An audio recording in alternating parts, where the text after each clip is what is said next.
UnitingCare Queensland is I guess best described as the as an arm of the Uniting Church here in Queensland, and provides most of the community-based service provision on behalf of the Uniting Church. UnitingCare Community, Anne will probably correct that for me a little, but UnitingCare Queensland has three main service groups. There is UnitingCare Health, which runs the Wesley Hospital, the St Andrews War Memorial Hospital, the Sunshine Coast Private Hospital, and St Stephen's Hospital at Maryborough, and a new and exciting hospital that is being built in Hervey Bay that will be the first paperless hospital in Australia. First completely electronic hospital. Another service group within UnitingCare Queensland is Blue Care. Blue Care is an aged care provider that provides residential aged care, community-based aged care, and retirement living. And then the third service group within UnitingCare Queensland is UnitingCare Community. And UnitingCare Community, many of you would know, provides services to people with a disability, children and families, and also to people who are in crisis. We're also known for our Lifeline services, which are part of UnitingCare Community. And so you would see the many Lifeline shops dotted throughout the community as well. So Anne Cross is the Chief Executive Officer of UnitingCare Queensland, and she is the Chief Executive Officer and Board Member of UnitingCare Queensland. Anne was appointed as CEO in November 2003 and has responsibility for the Uniting Church's health and community services, including the prominent Queensland services provided by UnitingCare Health, including the Wesley Hospital and St Andrews Hospital, Blue Care and UnitingCare Community, including Lifeline. UnitingCare Queensland employs in excess of 15,000 people and has more than 8,000 volunteers and an annual turnover of $1.2 billion. It is embedded in Queensland communities and operates from more than 400 locations. UnitingCare Queensland is the largest not-for-profit organisation in Queensland and one of the largest in Australia. Anne has over 30 years' experience in health and community services in government and non-government organisations. She has served on various government and non-government boards, councils and committees. Anne is passionate about the role of not-for-profits in the community and the contribution and sustainability of health and community services. While most of her work has been Queensland-based, Anne has also been involved in projects throughout Australia, New Zealand, the United Kingdom, Ireland, the United States of America and Canada. In 2008, Anne was appointed as an adjunct professor in the University of Queensland School of Social Work and Human Services. Please join with me in welcoming Anne to the podium. Thank you.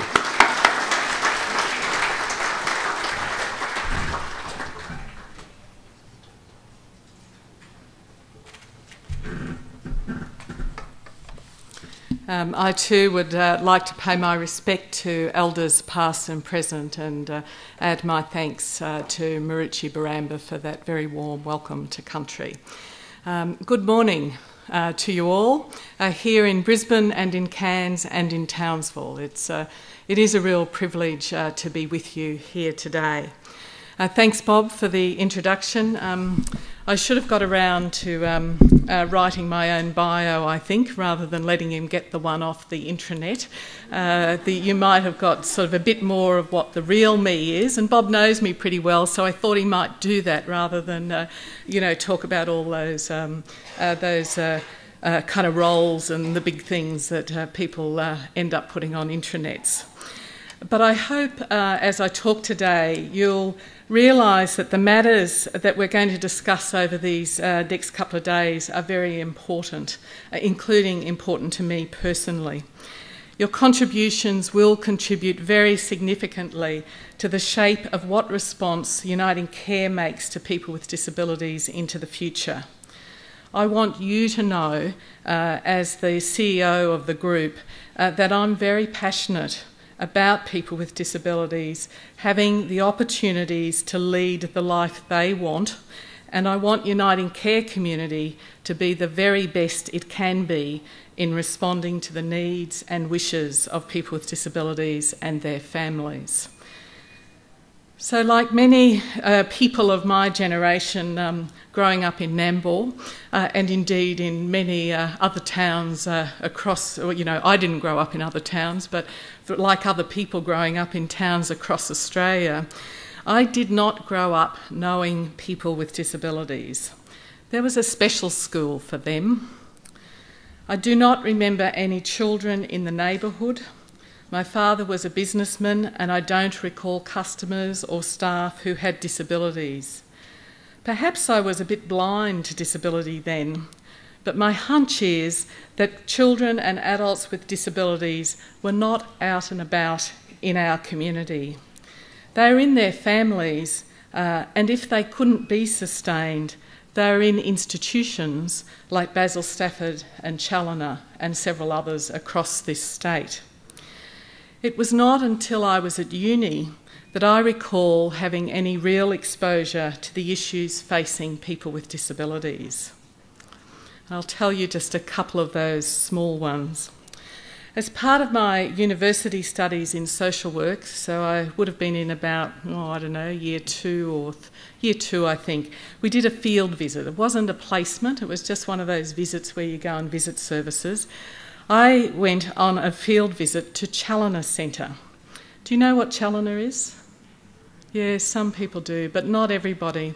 Challoner now is a campus of the University of Queensland out in Ipswich, but it has a history as an institution for various groups of people, but particularly people with disabilities.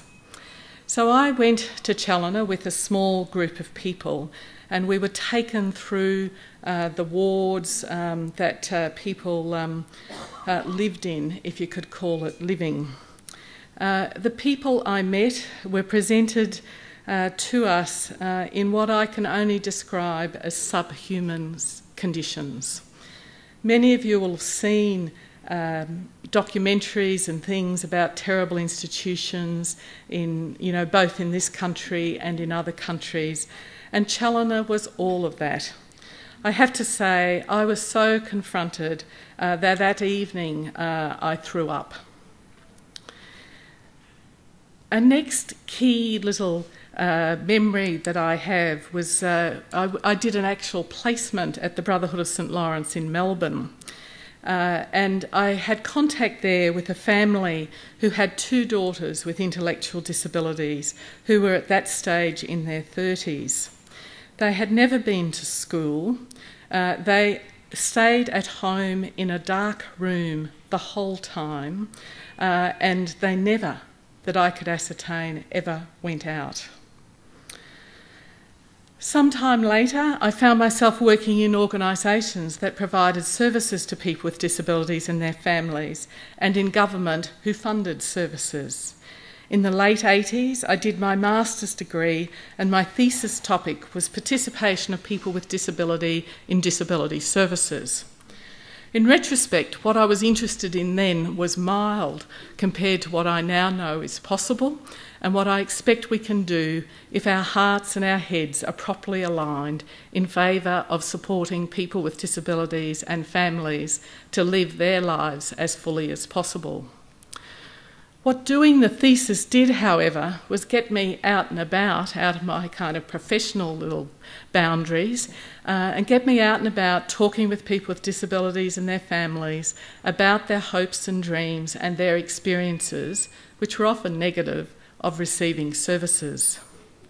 It was in this research that I started to know that we did not have the relationship right between service providers and people with disabilities. This had a profound impact on me as a relatively young professional, and also led to me having personal relationships with a number of people with disabilities and their families that have endured now for some decades and which are an important part of who I am. So I commend to you the work that you are doing over these 2 days, and I want to assure you of my interest and my support as we envision the future of what we might do to contribute to people with disabilities having better lives. I want to talk to you now for a few minutes about how services have changed over time and what opportunities and what the opportunities are that we have now to continue to transform how services respond to people with disabilities. At its core, the struggles for children and adults with disabilities is an unremitting struggle to have their humanity and their potential as human beings recognised and nurtured. The big, large institutions, such as I experienced at Challoner, endured as the dominant alternative if your family couldn't care for you. This endured for decades. This is where human beings were warehoused away from the rest of society. People were essentially discarded and generally treated badly.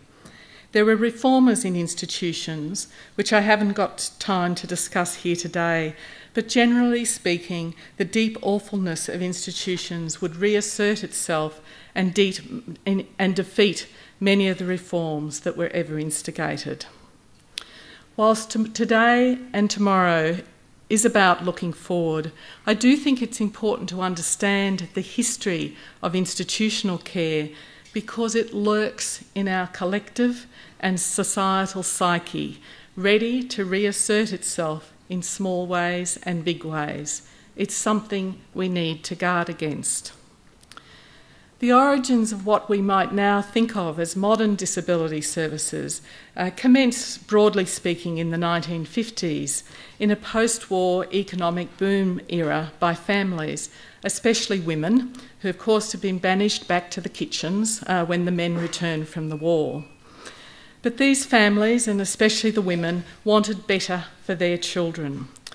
The families didn't accept that their kids couldn't learn or improve. Their work led to the development, and many Lamington drives and much fundraising, led to the development of special schools for children right across the state. These sorts of initiatives led to the development of organisations like the Subnormal Children's Welfare Association, which is now the Endeavour Foundation, the Spastic Centre, now the Cerebral Palsy League, Multicap, and numerous other community-based organisations. The children grew up, and as they grew up, the families kept working, and we saw the development of other services like activity therapy centres, 10-bed residentials and sheltered workshops. The families were desperate to get alternatives to institutions, and were desperate to have some things that gave that showed a belief in the capacity of their sons and daughters. A rapid expansion of services happened in the 1970s as government started to provide significant subsidies. It wasn't full funding, so there was still a lot of Lamington drives and other things going on. The Uniting Church also responded to people with disabilities who were not being catered for, and indeed many people who were very marginalised, and developed outreach services, and services which became special caring services, which are the origins of our services today. The 1980s saw a decade of activity and change in disability. The early decade saw a vast array of activities and publicity celebrating disability in 1981. Remember International Year of Disability? Some of you are old enough to remember that. This was probably the first time there was any positive focus in the media on people with disabilities. The 1980s also saw the production of various and deeply disturbing reports into institutional care for people with intellectual disabilities. The Richmond Report in New South Wales in 1983, the Beecham Report in WA, and this followed on the back of reports in almost every state, which highlighted the lack of assistance for people with disabilities. Wolf Wolfensberger had been in Australia in the early 80s, and many senior government and non-government providers were exposed to the ideas and strategies that he laid out for a community service system to replace the institutions. Based on work coming out of Sweden, his principles of normalisation, together with concepts such as least restrictive alternative, were influential for both state governments, who were major providers of services for people with significant intellectual disabilities, and for the Commonwealth Government, who were at that point the funder of non-government services. In Queensland, the state government's intellectual disability services, in the face of opposition on many fronts, including protracted strikes by the nurses in the institutions, had commenced in a very systematic way a program to move people from the institutions to group homes. A critical component to this was the conception of tertiary level training for residential care workers to replace the mental health nurses or mental retardation nurses, as we were talking about at our table just before, that were employed within the institutions. This work of shifting from a medical model to a social training model was groundbreaking. It recognised a belief in the potential of people with intellectual disabilities to learn and grow and live in the community. We'll all recognise the limitations of these services today, and many aspects of the reform program stalled. But in the 1980s, this was a time of optimism. The commitment to change amongst the professionals who were the government staff was inspiring. The Commonwealth during the 80s, who was the funder, as I said, of non-government organisations, including us, instituted a handicap programs review. A new legislation was introduced in 1986 which encapsulated a vision for people with disabilities that was way beyond institutions, 10-bed residentials, activity therapy centres and sheltered workshops. It sought to transform services and develop services that supported people into open employment, that enabled people to live in their own homes, to participate in all the richness that community had to offer in terms of recreation, hobbies, relationships and community activities. So then through the 90s and 2000s, there's been an enormous amount of work done to try and transform services and to capture that vision of people having real lives in the community. And whilst we can now see many, many examples of people with disabilities leading ordinary lives in the community, it would, and indeed it would have been unheard of 20 years ago, 25 years ago, that people with disabilities and families were at a gathering such as this.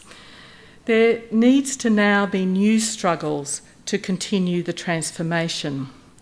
Many people with disabilities are locked into what I think are pretty dull lives that haven't changed much over years. Their range of opportunities are limited, and many approaches that we have are quite formulaic. They don't really respond to the unique personalities, strengths and needs that each person has. People don't have much real say in their lives, and their choices are limited to fixed offerings from service providers, and in many instances, including from us. Many remain isolated with few friends, and whilst people might be out and about in the community, our services are not always good at fostering personal social inclusion. It's been one of the toughest things, I think, that we're still working with. Our services do not easily blend right relationship with unpaid informal supports by families and friends. Work and meaningful days have substantially fallen off the agenda. We struggle often to actively encourage vision building, dreaming and pursuit of people's ultimate potential and well-being while still attending to the person's most fundamental needs. Friends and colleagues, there remains much to be done. So I believe it is time for the next wave of renewal and transformation. We need to look out from beyond the funding and bureaucratic constraints that we work under now and confirm or perhaps reaffirm a vision for people with disabilities and their families and work out what we can do proactively to support that. Now, the good news is that just as in the 80s, the reviews and inquiries that were done provided a platform for stimulating change, the Productivity Commission inquiry, disability care and support that was done in 2011, has also provided such a stimulus, along with a whole lot of advocacy, obviously, that's been going on in the community. I'm just going to read from the summary of that inquiry. This is the very first paragraph in the executive summary, the overview. And it says, current disability support arrangements are inequitable, underfunded, fragmented and inefficient, and give people with disability little choice. They provide no certainty that people will be able to access appropriate supports when needed. While some governments have performed much better than others, and there are pockets of success, overall, no disability support arrangements in any jurisdiction are working well in all of the areas where change is required. The current arrangements cannot be called a genuine system in which different elements work together to achieve desired outcomes. So that report went on, having analysed the system and analysed what they saw out there in the community, proposed the National Disability Insurance Scheme. It argues strongly for a new approach. Now, the challenge, as Bob said earlier, is to make more of this than simply to change the way services are funded. You know, I'm not sure that will deliver what people need if we just change the way services are funded. But the NDIS, as it is implemented, will provide people with much more choice and control. It will demand greater transparency by service providers, and it will focus on need rather than what your diagnosis is. The reform called for by the NDIS reflects broader patterns of rethinking of human service delivery around the world. It is just as relevant to many other areas, such as mental health services, child protection services, our health system, our prison ministries, and indeed how we respond to seniors. And the other place where we're doing a lot of similar work to what you'll do over the next couple of days is in Blue Care, where we're also looking at the whole issue of how we transform services for elders into consumer-directed services.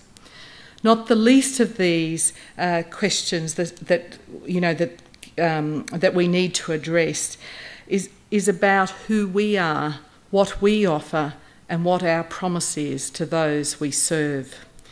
So this NDIS readiness project, I believe, provides us with an opportunity to grapple with what authentic service might actually be. Entwined with human nature and right relationship, the challenge of coherency between intentions and actions, and the profound dilemmas that arise because of the modern phenomena of relegating care and support to formal human services. It shines a light on the opportunities to be more useful, that being of genuine service might actually be possible, which I find quite encouraging. It also provides us at least with some ways of thinking about how to limit the invasiveness of bureaucracies in private lives. Now, I think you don't have to stop too long to think about what it's like if you rely on support workers a lot in your life and how much that kind of interferes with what most of us would think of as private life. And as I've been part of either managing supports with people or indeed for my parents as they've needed support in their older years, it's a really interesting issue, the whole issue of how you actually make this work so that support workers not only do what they need to do to be useful, but that we limit the invasiveness of the bureaucracy that they bring with them because of all of us, you know, all of the things that we have into their lives. So we need to grapple with that. I think these couple of days will also remind us that quality is not only a compliance regime, it's an ethical feature that starts within a person and radiates out towards others. The true quality of service provides the advantage of relationship, of creating the moral, the political, the economic agenda that actually favours our service recipients. So having decided that we're serious about what we want to do in our disability services, we need to ask ourselves, what is the lightest possible infrastructure needed to support our work, and how do we offer such highly individualised, personalised service responses without compromising our statutory and other responsibilities as an organisation? As is already evident, and as I look at the feedback you provided into the interviews and workshops that you've already participated in, how we turn our values into practice is important to you. The centrality and the pivotal, and perhaps I should say the building block nature, given these wonderful cubes we have around the room, that are genuinely hospitable to human well-being will need to be very prominent in the way we go forward. So being clear on what promises we make and working to make that real, and being willing to measure our own performance against the promise is important to us. So the work has already begun. The conversations you have been engaging in with regard to preparing for the NDIS have been the same conversations we've been having at all levels of the organisation and with government. They are conversations about how we learn together, how we gather and use information wisely and creatively, how we attract and keep the workforce we need, and how we focus on our collective strengths so we move forward together. The range of work you will hear about from some of our executive leadership team and people such as Scott and Daniel Harry reflects this, and will be well informed by the feedback and ideas generated from you during this next 2 days together. So go well. It's critically important work that you're embarking on, and maybe one day when we talk about the history of the organisation, we'll be able to say this was a pivotal moment in the life of UnitingCare Community. Thank you.